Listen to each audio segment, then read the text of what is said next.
Como inicio de este módulo del máster, tenemos la suerte y la fortuna de contar con nosotros con Fabiola Jaramillo. Para no equivocarme, porque tiene una carrera profesional muy dilatada, voy a cogerme la chuleta. Fabiola es médico especialista y psiquiatra. Hizo el máster de Salud Pública y de Gestión Sanitaria de esta escuela, de la Escuela Andaluza de Salud Pública. Y ha hecho también distintos diplomas de gestión y de economía, tanto en la escuela como en Chile. Ha sido y ha tenido experiencia como directora en servicios de salud, es decir, tiene experiencia de gestión a nivel local, como la mayoría de vosotras y vosotros, y en el momento actual es la jefa de división de gestión de redes asistenciales del Ministerio de Salud de Chile. Para que os hagáis una idea, suponiendo que no hubiera comunidades autónomas, sino que Andalucía fuera un Estado soberano, pues sería el equivalente al gerente del Servicio Andaluz de Salud, es decir, el tercero en el Ministerio.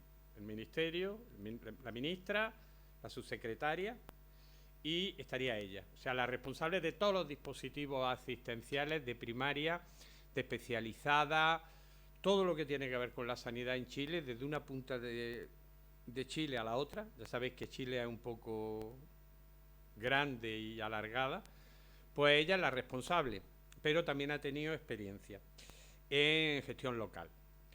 Y finalmente, para terminar, simplemente también comentaros que es miembro de investigación, es una de nuestras investigadoras en un proyecto de fronteras del conocimiento, aunque no va a hablar de ello, ya lo retomaremos en otros módulos, en un proyecto de fronteras del conocimiento que aplica la economía del comportamiento, el behavioral economics, a los errores de diagnóstico, los errores clínicos y el error de tratamiento de los médicos y de la clase médica. Es un proyecto de frontera de conocimiento que hacemos con Estados Unidos, Chile y España. Ella es nuestra referente en Chile. Y termino diciendo, además está haciendo el doctorado, el programa de doctorado en economía. Con lo cual, en los próximos años, si todo va bien, será psiquiatra y economista, lo cual da miedo de pensarlo. Pero como todavía no lo es, la hemos invitado. Cuando sea ya dará mucho miedo. Muchas gracias, Fabiola, por estar aquí y dedicar un rato con nosotros. Gracias. Bueno, muy buenos días a todas y a todos. Primero agradecer la posibilidad de estar aquí, agradecer a la UGR, agradecerle a la Escuela Andaluza de Salud Pública, que además es como mi casa en algún momento.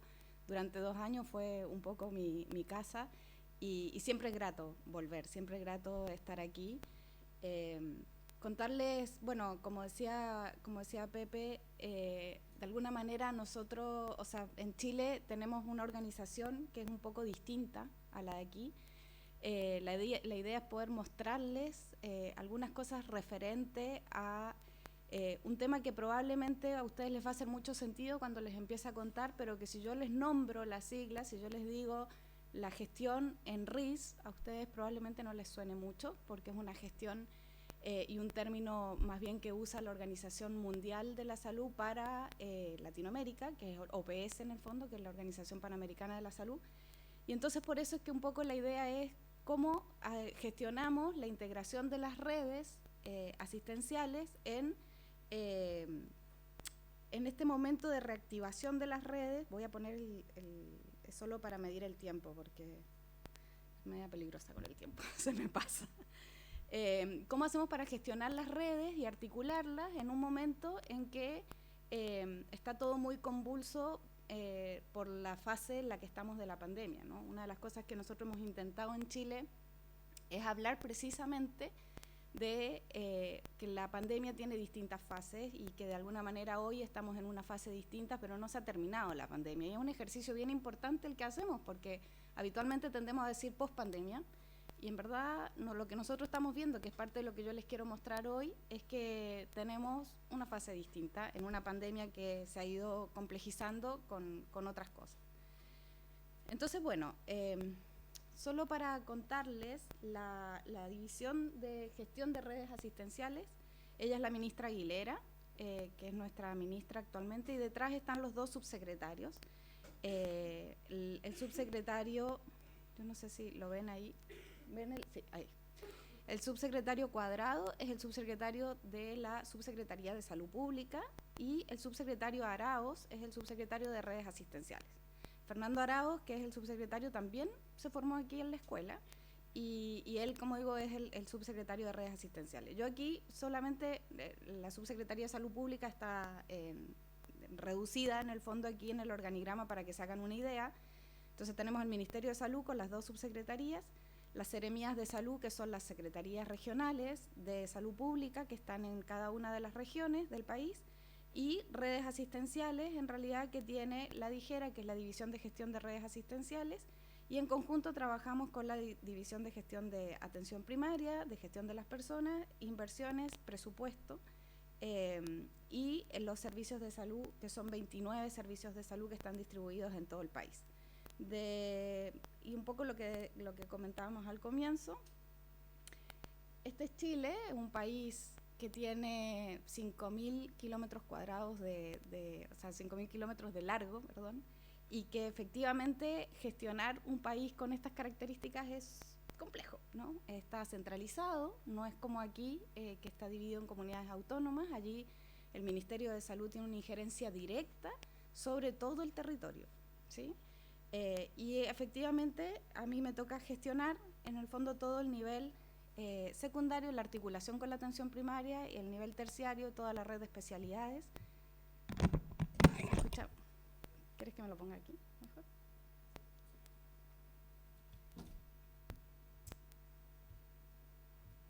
¿Ahí se escucha? ¿Se escucha ahí? Acá mejor. Bueno. Entonces, bueno, yo de todas maneras les voy a dejar la presentación para que el que tenga curiosidad y quiera mirar un poco, lo que tienen ahí dividido por colores son las macroregiones, que es como dividimos sanitariamente el territorio. Porque efectivamente es muy difícil, como yo les decía, poder gestionar un territorio como un todo si no tiene alguna división estratégica que nos permita hacer la gestión. Y por lo tanto, claro, cuando uno mira la macrozona norte, en el fondo, tiene una gran dispersión geográfica, es un territorio muy grande que gestionar, pero que tiene una baja densidad poblacional y una baja densidad también de establecimientos. Después tenemos todo el centro, y aquí la más pequeñita, no sé si la ven ahí, ¿sí? Que es la macrozona centro, es la región metropolitana. ¿Y qué es donde está la mitad de la población de Chile?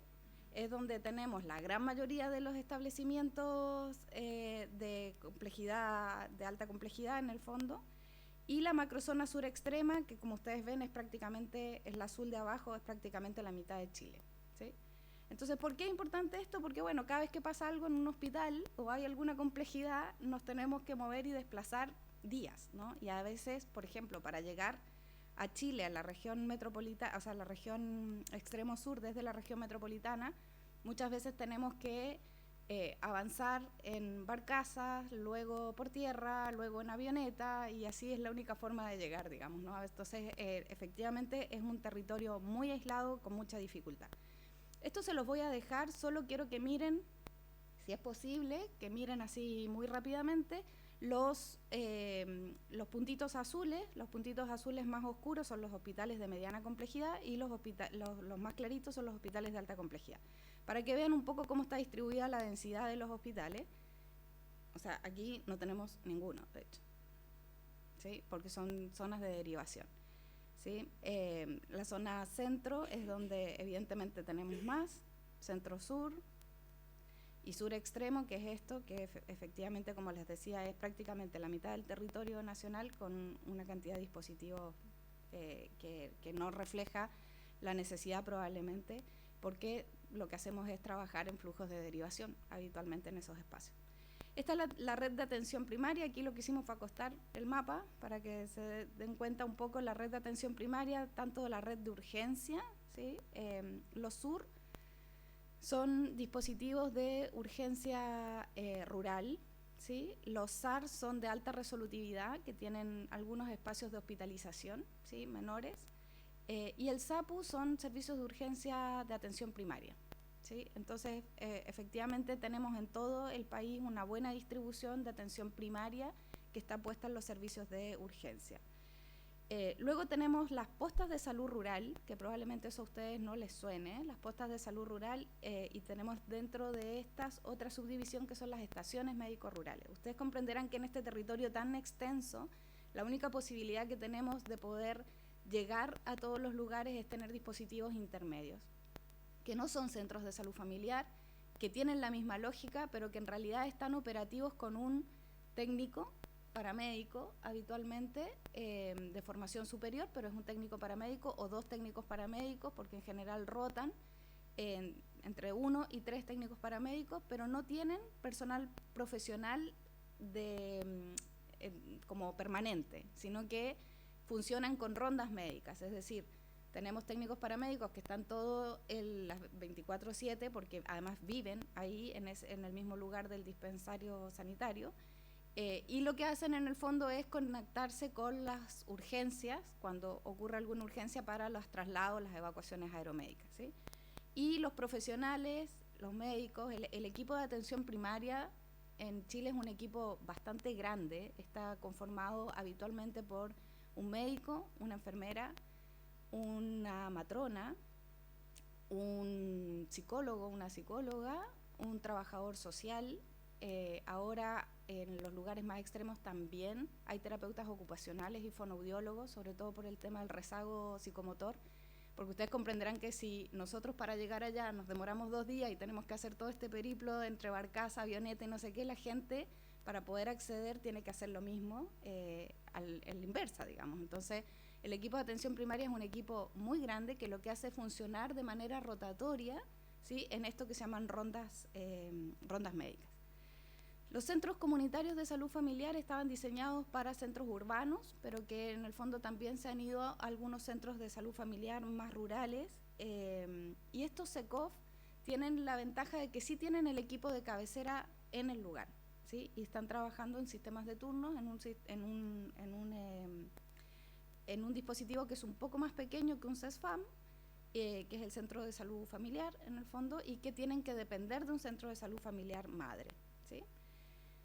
Y los establecimientos, bueno, los CESFAM son los establecimientos que se certifican con el MAIS, que es el modelo de salud familiar, el modelo de salud integral, y aquí, claro, les pongo aquí algo de las comunas percapitadas, porque precisamente las comunas son la unidad geopolítica en el fondo que divide Chile, ¿sí? Están las comunas donde tienen un alcalde y ellos son los que a través de su departamento de salud municipal gestionan la atención primaria, que es súper distinto en el fondo a cómo se hace aquí, ¿sí? Es el alcalde en el fondo con su departamento de salud municipal quien gestiona la atención primaria, y el servicio de salud, ¿sí?, que son estos 29 servicios de salud, a través de programas se les traspasa el dinero a estos alcaldes para la gestión, lo que es un problema muchas veces, ¿sí? Y ya lo vamos a poder revisar después si es que les quedan dudas.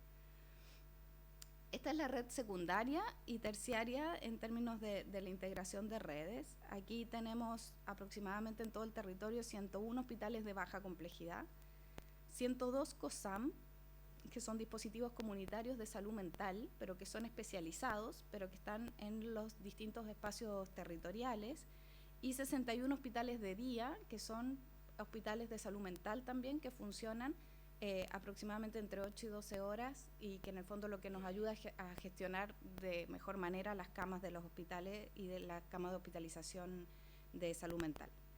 Luego tenemos 72 hospitales que son de mediana complejidad, y aquí pusimos 4 hospitales psiquiátricos. Básicamente los puse en la mediana complejidad porque los hospitales de alta complejidad son los hospitales que tienen, bueno, yo creo que las mismas características de la alta complejidad de aquí, digamos, es decir, tienen todos los servicios de alta complejidad, como pudiera ser desde, no sé, neurocirugía, cuidados intensivos, no sé, trasplante, lo que se les ocurra en términos de redes de alta complejidad.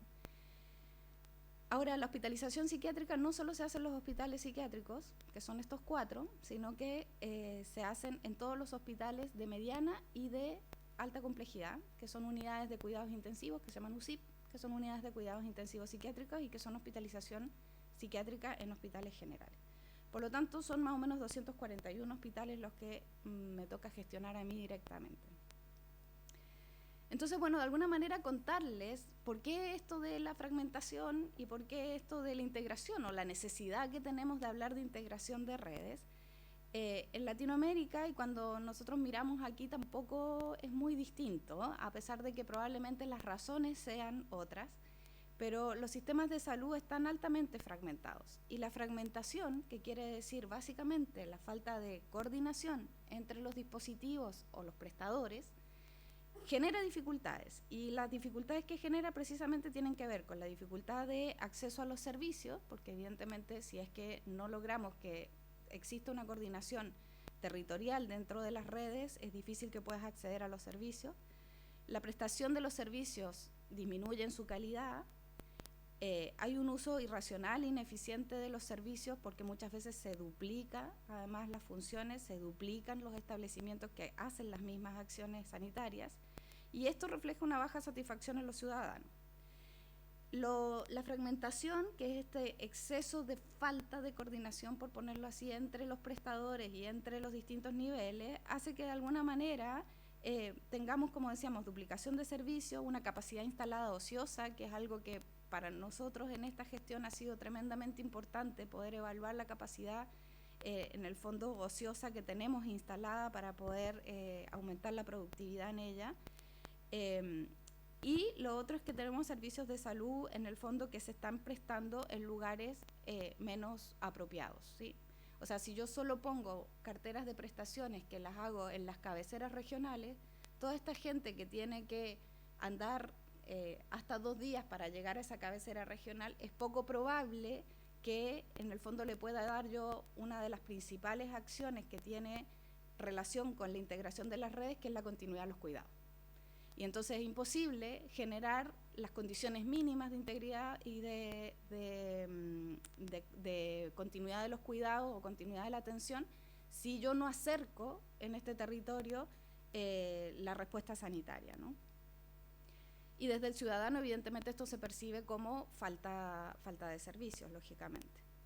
Entonces, cuando miramos las causas principales de la fragmentación, claro, aparece por un lado la segmentación institucional, que probablemente a ustedes les cueste más entender lo de la segmentación porque ustedes tienen un sistema de financiación que es distinto.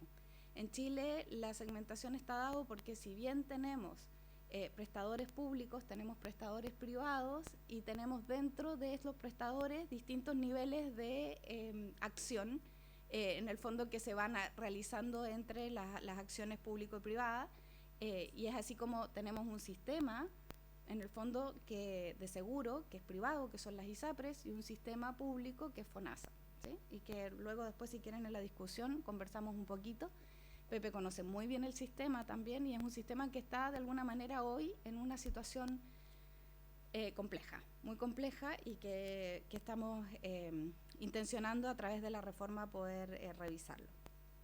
La descentralización inadecuada. Una de las cosas que uno tiende a pedir es descentralización, pero cuando esta es inadecuada es súper difícil, en el fondo, que se puedan generar los niveles de integración que se requiere. Y el predominio de programas verticales, ¿sí? Que son programas que ponen más bien el enfoque en la enfermedad, en riesgos, en población de riesgo, pero no tienen la mirada integrada e integral que necesitamos para que esto pase.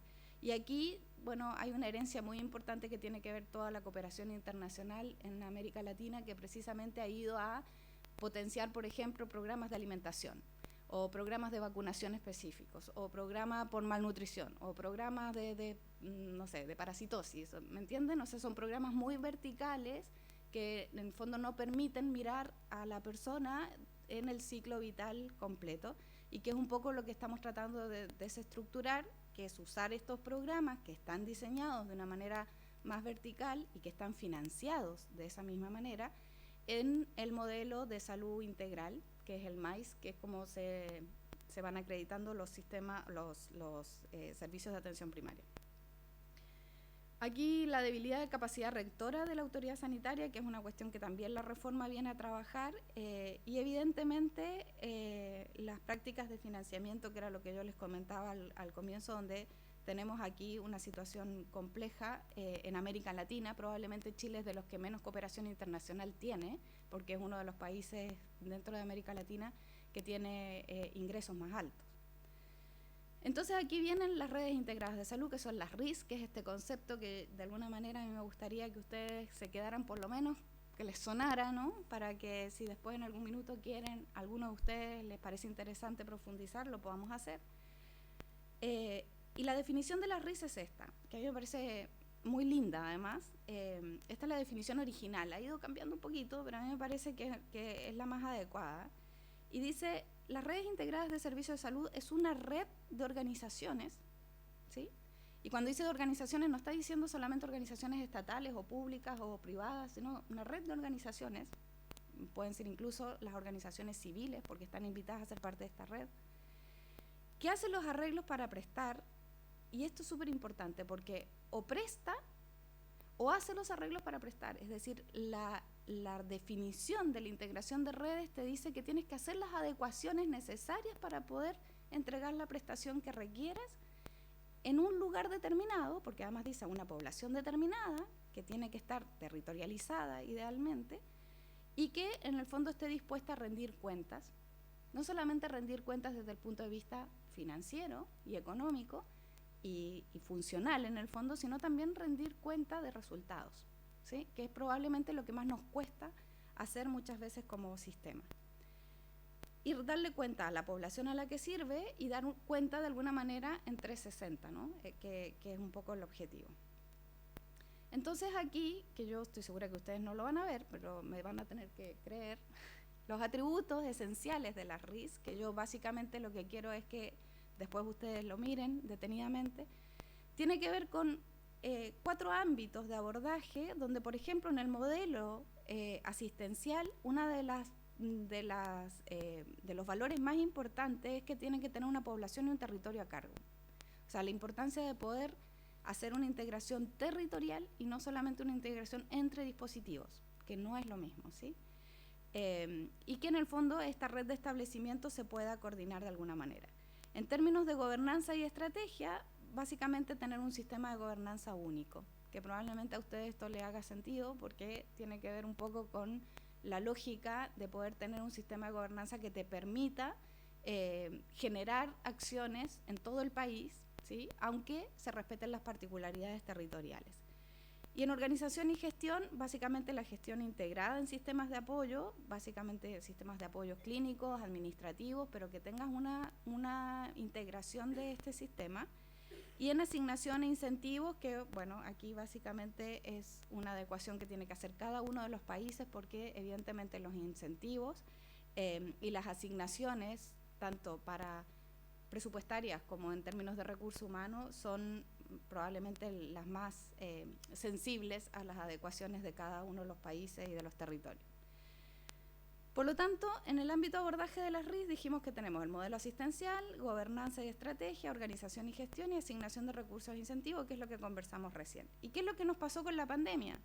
Que el modelo asistencial, donde la primera indicación para que podamos cumplir con redes integradas es tener un espacio territorializado al cual podamos rendir cuenta, se transforma en un modelo hospitalario, que probablemente a ustedes les pasó lo mismo, y no solo hospitalario, porque en realidad todo el hospital se transforma a ser una gran unidad de cuidados intensivos y una gran unidad de urgencias y emergencias. Por lo menos eso es lo que nos pasó en Chile y probablemente aquí pasó parecido por lo que he leído. Por otro lado, nos pasaron cosas buenas, como por ejemplo, que en términos de gobernanza, efectivamente nosotros tenemos 29 formas de hacer las acciones sanitarias, que son los 29 servicios de salud. Sin embargo, la pandemia nos mostró que sí es posible y que es muy posible en el fondo gestionar integradamente, ¿sí? Porque durante la pandemia en Chile se gestionaron integradamente 2 cosas fundamentales: la red de laboratorios, que se gestionaron de Arica a Punta Arenas centralizadamente, y la red de camas. O sea, las camas de todos los hospitales estaban centralizados en una sola forma de gestionar esas camas. Por lo tanto, aquí sí tenemos algo que nos sirvió muchísimo. Bueno, y lo otro que de alguna manera fue como el paraguas para entender también las ventajas de poder universalizar una prestación fue las vacunas, por ejemplo, porque algo que probablemente a ustedes es como súper lógico, que la gente, todos se vacunen según los calendarios de vacunación que el Estado entrega, en Chile no es tan lógico, porque siempre ha existido un espacio público y un espacio privado. Y aquí, por primera vez, la gente tuviera o no tuviera plata, tuviera o no tuviera recursos, o tuviera o no tuviera un seguro privado, se tenía que vacunar cuando le correspondía vacunarse. Entonces, de alguna manera fue, como digo, un paraguas para mostrar que hay prestaciones universales que se pueden entregar de esta manera. Gestión integrada de recursos humanos, que fue bastante compleja también, y probablemente a ustedes les pasó bastante parecido, y amarradito de alguna manera a la asignación de los recursos y los incentivos, lo que nos mostró fue una brecha estructural muy importante. ¿Qué pasó? Que efectivamente, por ejemplo, los servicios de urgencia y las camas críticas crecieron considerablemente y el recurso humano para esto creció considerablemente, pero en realidad, en el caso nuestro, lo que venía a hacer era cerrar una brecha estructural. Entonces, probablemente esta brecha estructural, al querer hacer una desescalada para poder volver a una dotación parecida a la prepandemia, no se ha podido. Ha sido tremendamente compleja porque, como les digo, en el fondo lo que vino fue hacer un cierre de brecha importante en términos de recurso humano y en términos de cuestiones tan delicadas como, por ejemplo, el número de camas por habitante.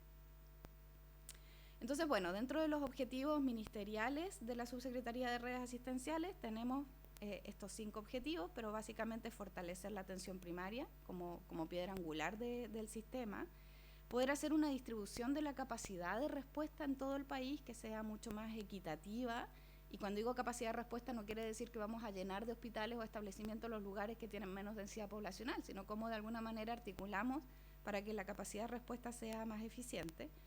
Fortalecer la institucionalidad, pudiendo de alguna manera fortalecer el uso de los recursos, mejorar condiciones laborales, que efectivamente la gran mayoría de las personas que estaban trabajando para la pandemia, en el fondo, estaban en una calidad contractual que se llama honorarios, que es una calidad contractual bastante precaria comparado con los cargos y mucho menos con las plantas.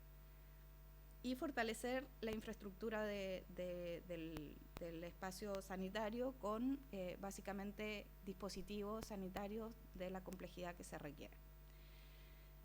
Por lo tanto, aquí hay conceptos que son bien importantes.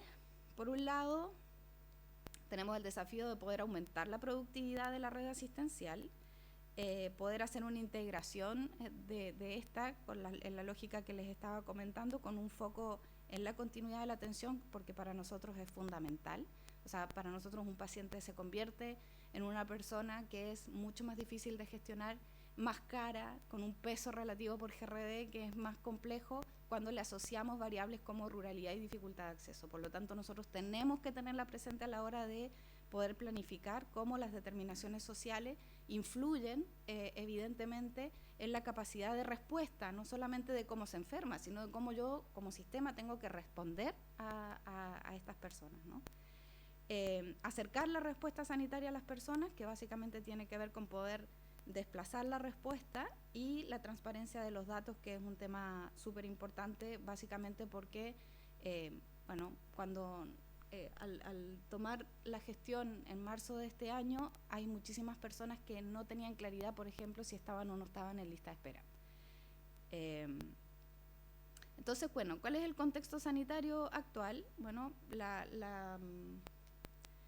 nosotros la administración la partimos en un escenario pospandemia con muchísima dificultad en términos de que el personal estaba fatigado, estaba sobreexigido, con un ausentismo laboral, que son básicamente los ausentismos por baja, ¿sí? Que es algo que probablemente a ustedes les va a llamar muchísimo la atención, que está cerca del 40%. Es una locura. O sea, cuando queremos hacer funcionar un quirófano y el 40% de esos quirófanos está con baja, ustedes me dirán cómo hacemos para suplir eso, ¿no? La demanda acumulada de los años 2020 y 2021 evidentemente se vio aumentada, incrementada por la propia activación de la red, porque una vez que se activó la red creció esta demanda y creció la necesidad de tener en el fondo más por ejemplo, una lista de espera mayor. Y bueno, la inyección del gobierno de precisamente fondos extraordinarios para poder enfrentar la lista de espera y poder enfrentar en el fondo todos los cuidados postergados que en el caso de Chile fueron muy importantes. O sea, los cuidados postergados a propósito de prácticamente los cierres de los dispositivos de atención primaria durante la primera ola, ha hecho que en realidad hoy tengamos algunas consecuencias súper importantes en términos del peso y la complejidad que tienen las personas al ingresar hoy al sistema. Bueno, situación epidemiológica actual, yo creo que bastante parecida a la de ustedes, solo aquí quería mostrarle algunos indicadores, como por ejemplo son las consultas en los servicios de urgencia, que sí va a ser difícil el ejercicio de ustedes, porque aquí yo les voy a poner julio, y julio es enero. ¿Sí? O sea, el julio nuestro es el enero de ahora, y agosto, septiembre, en realidad, para que hagan la relación, porque son completamente inversas las estaciones del año. Entonces, claro, nosotros tuvimos una contingencia respiratoria, una campaña invierno que fue tremendamente compleja, pero que no terminó nunca, cosa que no pasaba antes.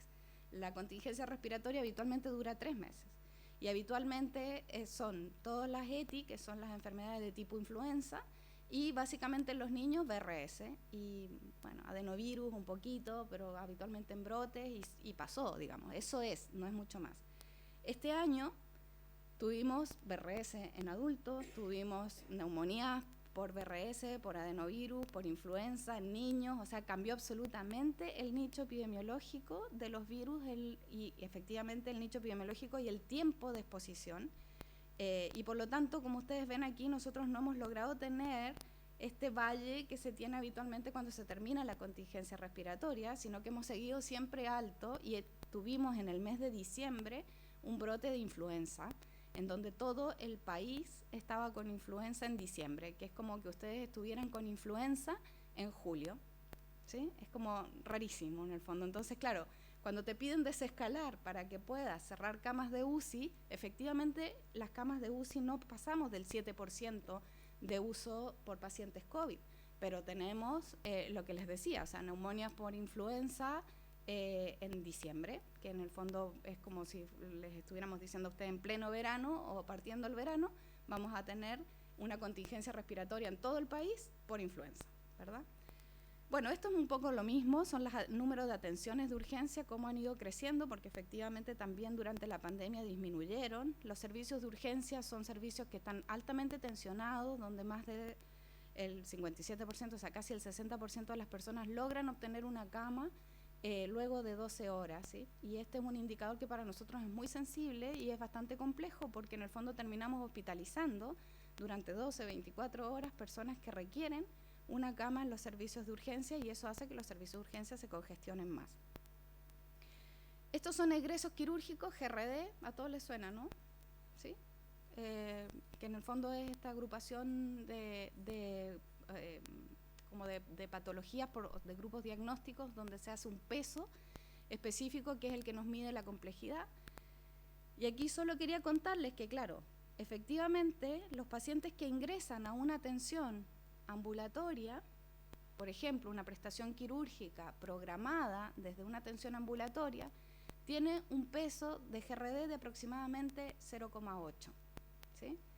Y dura hospitalizado aproximadamente 3 días. Cuando este ingreso es vía urgencia, tiene un peso de 1,6, o sea, la complejidad y el costo se triplica y está hospitalizado aproximadamente 12 días. ¿Sí?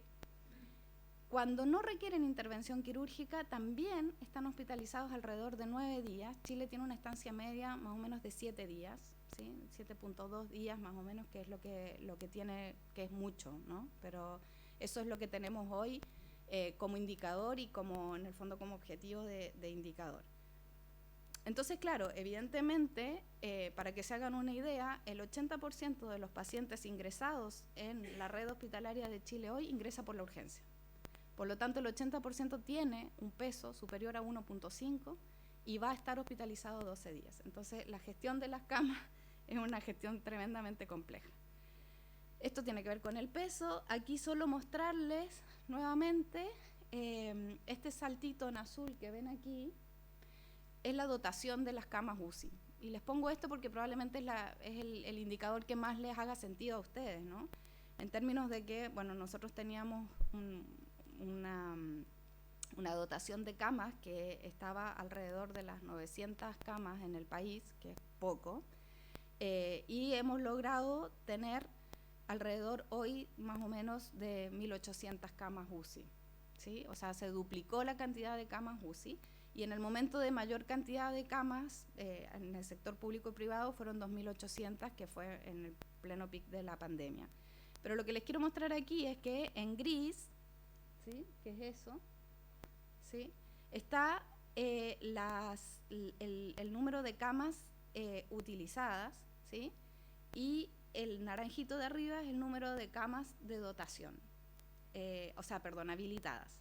Entonces lo que les quiero mostrar es que nosotros en general, cualquier día que ustedes entraran a mirar nuestra unidad de gestión centralizada de camas, nosotros no bajamos del 89 al 91% todos los días. O sea, nosotros tenemos un margen muy escaso en el fondo porque ustedes tienen, no sé, cualquier hospital de los que ustedes gestionan, ¿qué índice ocupacional tienen de UCI?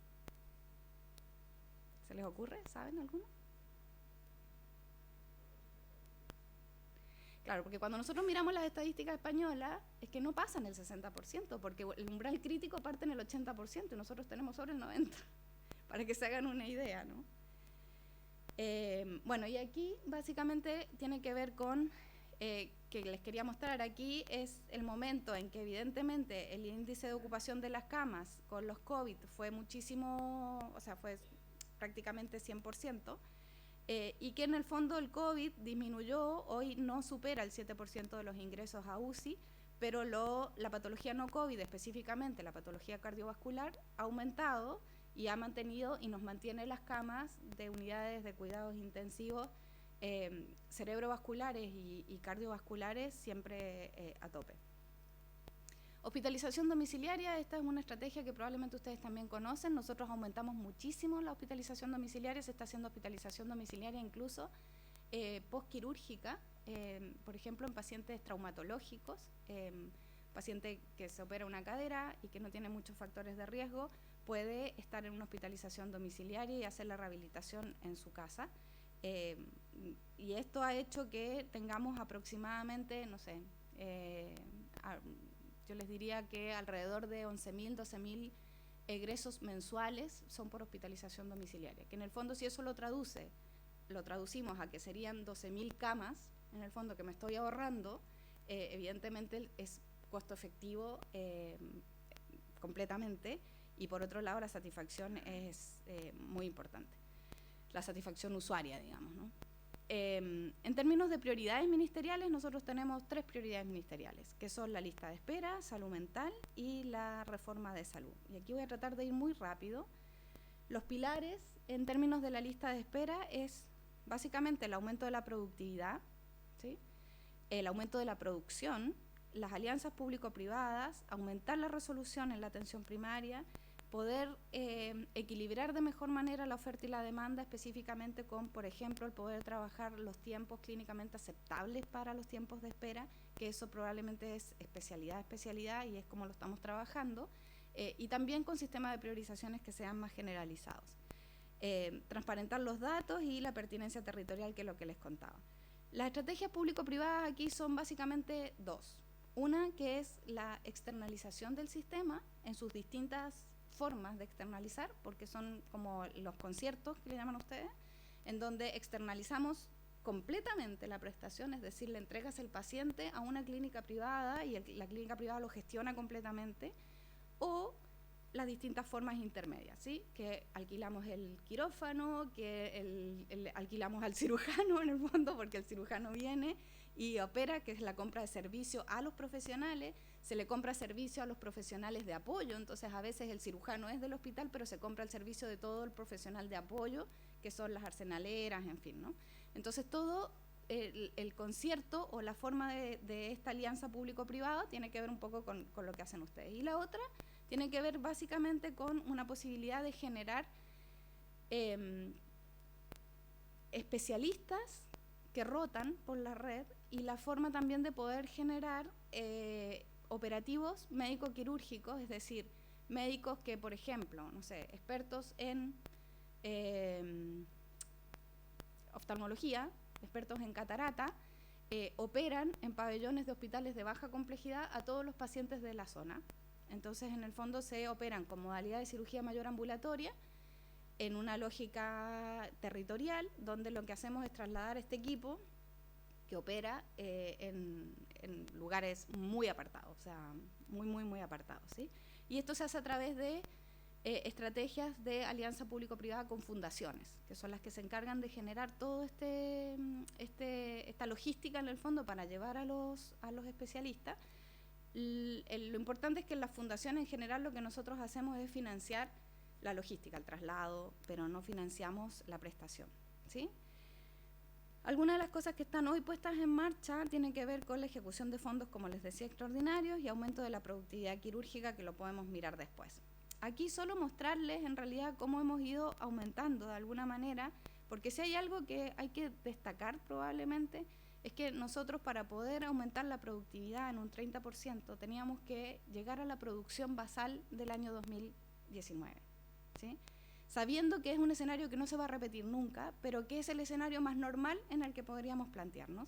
Y por lo tanto aquí el morado siempre va a ser, el violeta siempre va a ser nuestro año 2022, que en realidad en consultas médicas está alcanzando los parámetros del 2019, en cirugías mayores electivas ha aumentado un 33% el 2020 en comparación con el 2021, y efectivamente vamos avanzando, porque aquí el principal problema que tenemos para poder avanzar más en cirugías mayores es el número de camas, que como dijimos están ocupadas por los ingresos por urgencia, ¿verdad?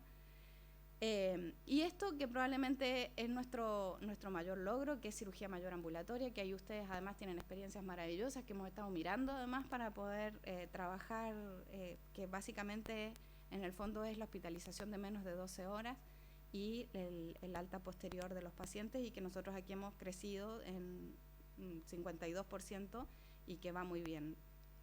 Estos son los tiempos de espera, que probablemente es uno de los dolores de cabeza más importantes. En términos de tiempos de espera, los tiempos de espera, ¿por qué hablar de tiempos y no de volumen? Es porque en verdad lo que nos pasó aquí en gris, tienen ustedes los volúmenes, ¿sí?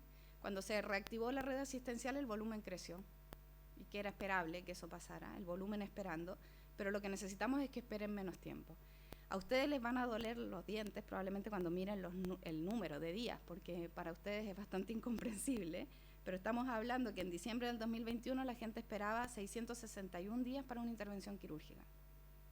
Una locura. Y que hoy están esperando 380 días, ¿sí? O sea, hoy estamos acercándonos a la espera de un año, pero que es muy alta, ¿no?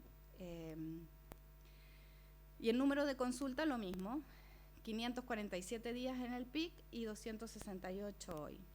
Estas son algunas de las fotos que les quería mostrar básicamente de operativos clínicos, de lugares en el fondo muy aislados donde se llega y se hacen intervenciones quirúrgicas complejas con equipos de alta complejidad.